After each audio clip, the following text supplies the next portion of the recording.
This week, we'll be hitting some of the highlights of what's going on with Eli Lilly and the shortages. We'll give you a weekly weigh-in on how we're doing in our journey, as well as some of the things that were going on in our lives. Welcome to the Downsized. My name's Laraine Durham. Welcome to our channel. We hope you will like and subscribe. This is my husband, Christopher Durham.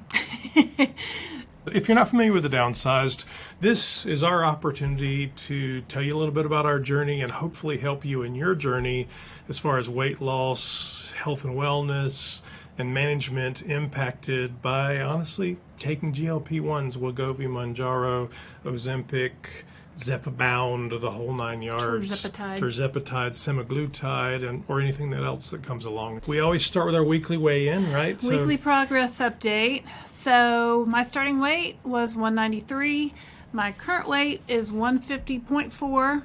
So I'm down a total of 42.6 pounds since September 29th of 2023. My goal weight is somewhere between 145 and 149. I'd like to be below 150. I'm almost there. I've been at just about the same exact week for the past almost 2 weeks straight. Could be my body telling me, hey, this is it, or I don't know. But I'm still going. So my current dosage is I'm on the 12.5 milligrams. And that's the 4th week of this dose. I have one more level I can move up to. So this week I'm going to decide if I want to move up or if I want to stay on the 12.5. Christopher, how's your progress this week? It's fine. I mean, so my starting weight was 285.4. My current weight is 221.2. My goal weight is 190, 200-ish. I'm a little soft on that weight. We'll see where it ends up. I'm down 63 pounds since 9/29/23. So I think we're 27 weeks into this now. Is that right? I think so. My current dosage is 10 milligrams, and I'm actually on my 4th dosage of Zepbound. So Zepbound. Last shot in the box. So we'll talk about the shortages, but this is the last actual, Eli Lilly, this is the last actual dosage of 10 milligrams Zepbound I have, and we cannot find it. Cannot find any more for a 100-mile radius around us. I've just called keep every calling, pharmacy, right? And then some. Fortunately, I also have access to compounded. In all likelihood, that's what I will begin next week. But I thought, why not? I've got a video, but I thought maybe if anybody was interested, if you're new to this whole game, here's the pen. This is super easy to use. I'm going to stand up so you can see, because I like to do it in my stomach. I like to use a little wipe. Yeah, we get the little wipes with the compounding, and then or you can get them at CVS, but Christopher uses them with his pens too. They don't come with the pens, but it's just an alcohol wipe. So I've already washed my hands. Everything's clean. You don't want to ever do this dirty. Just use the wipe where it is. Very simply, you'll pull the gray cap off the end. You don't have to jump back. It's not going to explode. I'm going to move back a little bit. You twist the cap. There's a little lock. You can see the lock mechanism there. Place it on my stomach, and you'll hear it click. I'll tell you, the click is the worst part of it. Click. There's the other click. There's the other click, and basically that was the needle retracting. They say count to 10, but you can hear the needle retracting. And I'm done. You're done. Did you even feel that? No, because you don't really feel the needle is so thin. This is so easy. This is significantly more expensive than the compounded. But I do like this experience much better than the compounded. And now, is it worth a couple $100? Probably not. A couple $100 more per month. Yeah, probably. Probably not. For more plastic, probably not. Yeah. So that's doing a shot. I'm not doing my shot live, so moving on. I like to do mine on Friday. People ask all the time, why do you Friday. do yours on Friday? We actually film this on Friday, and it'll go live on Sunday. I like to do mine on Friday because that's when we're most likely to go out to eat. We're going out with some friends tonight. When we're most likely to have other food, and it's a little more difficult to control. So I feel like just that dosage, I have a little extra help. I appreciate that. What were we up to this week? Well, this past week we took our youngest daughter, to her accepted Students' Day. And I can't say what college it is because she won't let me. I thought we were going to say. I'm not saying. I didn't say Go a back. single thing. We're very excited. She's very excited. We went to her accepted Students' Day, and we had to spend the night because the school was about 3 hours from our house. So we went down there on Friday night. We ate at a restaurant on the strip, I guess, next to the school. Yep, bulgogi boxes. Yeah, we had bulgogi, and that was last Friday, and it was so good, I couldn't hardly eat much of it because we had just done our shot that morning. We had, absolutely. And I felt really bad throwing about half of it away, but I mean... But it's a fast casual chain. If you've never had a bulgogi box, this is called Bull Box, and it was a lot of fresh vegetables and I mean, it's beef, marinated Korean beef and rice. But there was a lot of just veggies and things that I was like, oh, this is super tasty. And I think it's good not vegetables. bad for me. So. We're always looking to get more vegetables into our diet. So we also ate in her new school's cafeteria, dining hall, one of the smaller ones. They have, 4 or 5 around the campus, and we found one. We had to look at the map and figure out which one we're closest to, and it was a smaller one, but it was really nice. They had a nice salad bar. They had some basic stuff like pizza and chicken tenders, but they also had like a hotline. I think you got, what'd you get? I was looking for protein. It was like a steak sandwich. Yeah, so I made a salad. I had a piece of pizza because it looked really good. And they had soft serve ice cream too. So we got some soft serve ice cream, which was delicious. Well, and the interesting thing about it, the school is when you walk in, like a lot of restaurants these days, it actually lists where all the products come from, and they're they're sourcing locally products, the greens and the stuff, and the ice cream actually came from their cows that they raise as part of their schools. So that's what we did last weekend. This past week, I got in the gym a lot this week. I went 4 times. I did some bar fitness classes. I did a cardio dance class. I did a step aerobics class. And after one of the bar classes, one of the ladies came up to me, and there's men in there too, but one of the other ladies came up to me and said, "You look great. What are you doing?" And people have been coming up to me in the gym a lot because I've been going to this gym now for about 1.5 years. And over the past 6 months, they've seen me just rapidly shrink. And one lady asked, "What are you doing?" And another lady said, "Well, she's here all the time. She's working out and eating right." And I said, "Well, yes, I'm working out and I'm eating right and I'm taking a GLP-1 weight loss medication." And a couple of the ladies looked at me like, "Weight loss medication? Weight loss medication." And I'm like, you know what? It's just made all the difference for me. I do all the things. I go to Weight Watchers. I come here. You guys have seen me coming here. I drink water. I do all the things. But this medication just really made the difference for me. And another lady who I happened to had worked out, I've worked out with this lady side by side with her several times. She turns to me and she says, "You know, the reason why you had weight gain was because you had repressed emotional trauma. And I'm a therapist, and I could help you release that trauma. And then when you release the trauma, the weight would naturally just fall right off." I'm like, "Oh, all right. Thanks for your input." When people say things like this to me, I don't know what, I usually just say, that's great or whatever, and just kind of move on. I don't really respond, or I don't really do anything. And I do tell the people at the gym about our YouTube channel and about our weight loss, and that my husband is also doing it. Not that he goes to the gym with me, but maybe we'll get him there eventually. But I wouldn't let her fly.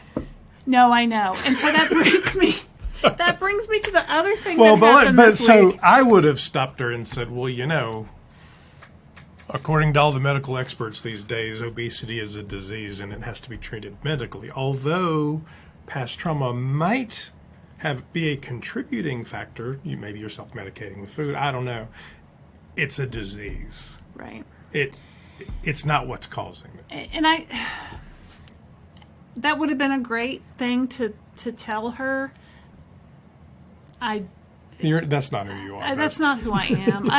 Maybe I'll get to that point someday where I'll be able to say those things assertively, But really, I just kind of go back in my mind of, oh, somebody's calling me fat and telling me I'm not doing what I'm supposed to do, and I'm just going to kind of slink off over in the corner.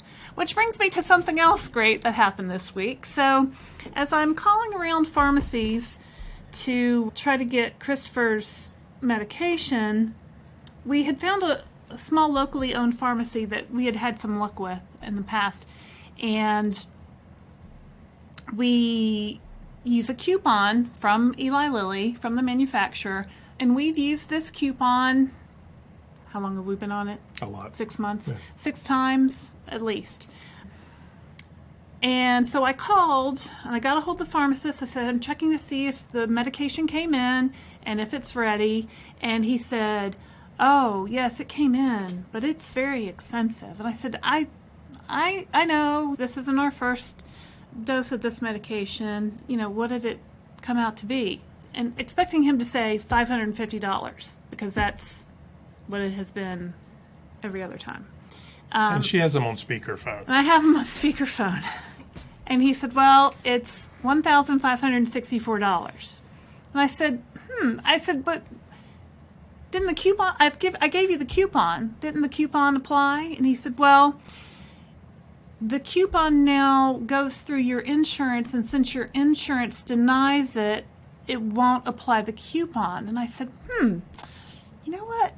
It did the last time we bought it from you, and it did at CVS the time before that. Are you sure? Do you want to run it again? Is there something I need to give you? Like what? He's like, no, I'm sorry, ma'am. It's $1,564. And I said, okay, well, I don't know if I can do that. Why don't you just hold it for a day for me, and I'll let you know what I want to do. Okay. And he goes, well, there is something else you can do, ma'am. And I said, oh, yeah? Really? What? Like, expecting him to say, oh, there's another coupon, or you can do this or that. He goes, well, what you should do is you need to cut out all processed sugar. All sugar entirely. You should cut out all processed sugar. And then you need these vitamins. You need B, and he starts listing off all these things. And I'm just listening because, you know, he's a pharmacist. He thinks he knows what's what. He's trying to help. And at this point, I'm not just listening. And I'm like, I really am just dumbstruck that this pharmacist is now lecturing me on what I should do to lose weight. Things I can do. Things I should try. And that's when Christopher Durham starts yelling into the phone. I didn't yell. I just told him he was not our physician, he was not our family, and he did not know our situation, and just fill the medicine. Yeah. And at which point I cut Christopher off and I said, you know what, thank you very much. Thank you for your comments. Thank you very much. I'm just going to hang up now and I'll get back to you. It's just, it's amazing to me that a medical, he's a pharmacy technician. I don't think he was the pharmacist. But he obviously knew what the medicine was. He knew what it was for. He knew I had that medicine filled at his pharmacy before. It's just... I think it's a lot of what we're doing here is changing the conversation. Yes. And it's not going to happen overnight. It's not going to happen overnight. Most people still do not know or believe or any of the things about obesity as a disease. They don't understand the medications. Our culture has been built around you are this Greek god if you ran a marathon or you did, and you're somehow better or morally superior because you weigh 100 pounds, not 200 pounds. Well, turns out that's all just bullshit. Right? Turns out that those skinny people aren't necessarily skinny because they worked harder, were smarter, faster, taller, any of those things. Right. They were skinny because their brain doesn't work that way and their stomach doesn't work that way. Didn't tell their stomach to constantly eat like mine does. Right. The implication is I have a disease that drives it. The implication is they don't have the disease. There's no moral moral failing. There's no moral superiority. Well, but people still want to take that they're morally superior because they're naturally at a goal weight or thin weight or whatever you want to call it. And I could list off so many examples of going into retail stores and being... That sounds like a good video. I mean, so many instances of being fat shamed. When I checked in for my half marathon, when I walked into Lululemon. I'm just going to have to really get this out in another video. I know you guys out there probably have similar stories of people giving you a hard time about your weight or whatever. So we'd love to talk with you on the Downsized Dish. So leave me a comment on this video and we'll get in touch, and I'd love to interview you live. We've been interviewing people live. Yep. It's called the Downsized Dish. Our third interview will go live on Wednesday. We've got my longtime friend Elaine. Actually, she's the OG Mounjaro person, the person who actually told me what it was and started me on my journey. So that'll be on Wednesday. And then it'll expand out. I'm going to do some interviews as well. I haven't done one yet. Lorraine's way ahead of me on that. But I'd love to get some perspectives from the dads out there. The guy kind of perspective of what weight loss with these medications looks like. Is there any difference? Obviously, we have very different journeys, so I assume there's a lot of He's lost 20 more pounds than me in the same amount of time. Well, I had a lot more than you to lose, too, so that's okay. Yeah. But obviously, there's a difference, and we can do them. We'll do them online. It's super easy. You can be anywhere in the world. Right. It's We like a would Zoom. love to talk to you. We're working on one from Australia. There's a couple of others. Whether you just started or you're well into your journey, you'd make a great conversation. The next thing we want to talk about is, if you haven't been over to the community tab in YouTube, please take a minute, go over, make a comment, ask a question. We're trying to build that conversation there.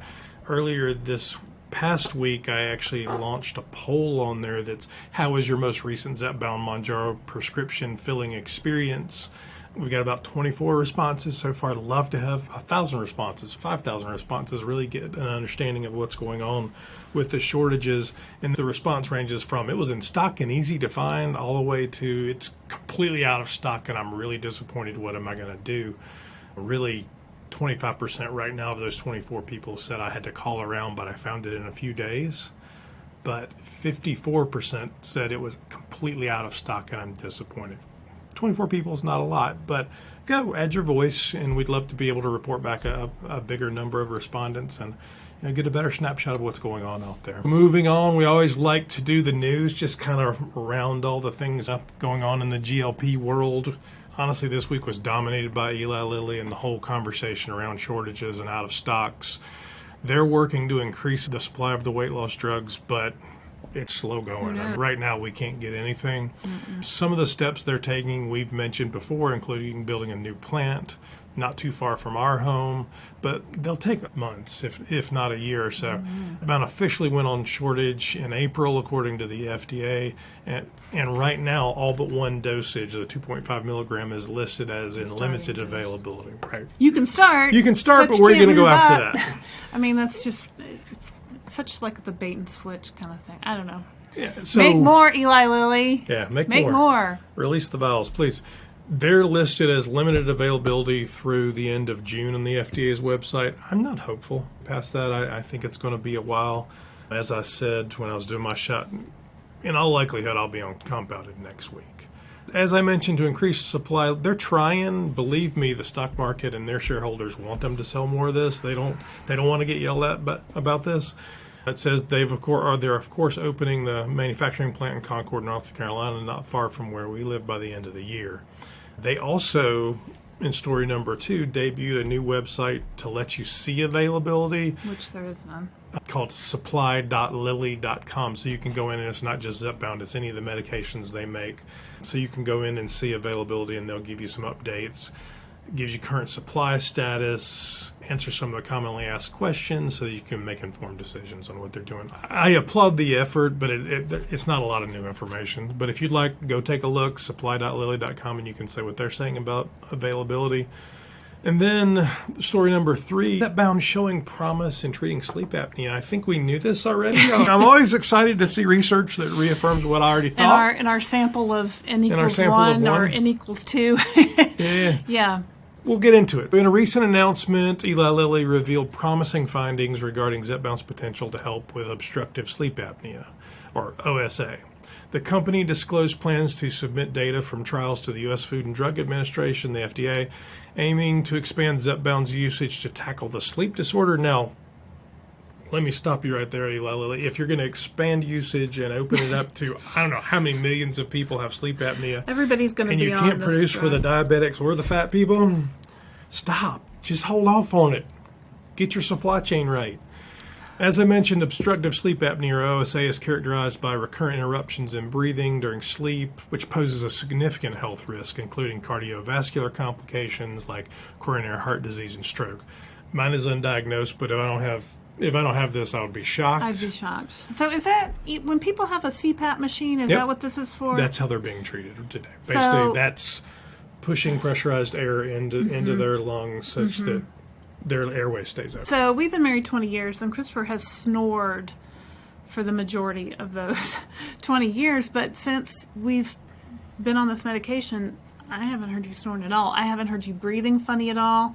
I would say that this has definitely worked for you in this respect. Well, so looking a little deeper at the study. So all the patients in the study were obese and had moderate to severe OSA. They received a 10 milligram or 15 milligram injection of Tirzepatide, saw a median reduction in their hypopnea index, the API, of up to 63%. The index measures the number of times a person's breathing shows a restricted or complete block of airflow. So they couldn't breathe. They could breathe, and it made it better 63% of the time. Is that just because they lost weight, or that's the medication doing something else? Or do we know? Let's look at the research a little bit more, but I'm sure it's both. Okay. As I said, the index measures the number of times they would stop breathing. In the Surmount OSA study, the first study, which evaluated the effectiveness of Tirzepatide among those not using a CPAP machine, so they tried it on people who did not have a CPAP. Oh, The thank Lilly you. drug was associated with a mean reduction from baseline of 27.4 events per hour, and compared to a 4.8 for placebo. Investigators also recorded an 18.1% mean weight reduction for Tirzepatide versus 1.3 for those on placebo, so they lost weight. Yeah, 18% weight reduction. Yeah. 18%. Like, that's just amazing. It's the best weight loss drug ever Yeah. created. There's more on the pipeline. There's We'll more on the do- pipeline. We'll do some That's stuff. the best one to date. To date, absolutely. So in the second study, patients on CPAP, there was a mean reduction of 30.4 events. It helped a lot. It helped a lot. It helped a lot. Additionally, for them, the mean weight loss was 20.1% 20.1% for weight Tirzepatide loss. versus 2.3% on the placebo. Yeah. Furthermore, Zepbound's impact on subcutaneous fat, the visible fat under the skin, suggests a potential mechanism for alleviating airway obstruction. So you're so fat, the fat under your skin is causing you to narrow. Our app measures our subcutaneous fat. We use a scale, and I know a lot of you do, that measures a lot of different things. Yeah, my subcutaneous fat is 18%, which is actually in the low end. There's another chart that And then, we could show the tracking of the subcutaneous fat. So in the past year, can you see that? Can you see how it's dropped dramatic decrease. with my 40-pound weight loss? But anyway, I love this scale in this app. If you don't have a smart scale, you need to get one. We'll do another video on a smart scale too, because it provides a lot of interesting data that It's not just one number that you're looking at. it just makes for a much more informed conversation than just how much do you weigh, because there's other factors around your health. That weight's just one indicator. So that's our show. Thanks for watching The Downsized this week. I hope you will like and subscribe to our channel. My name's Laraine Durham. And I'm Christopher Durham, and we're the Downsized.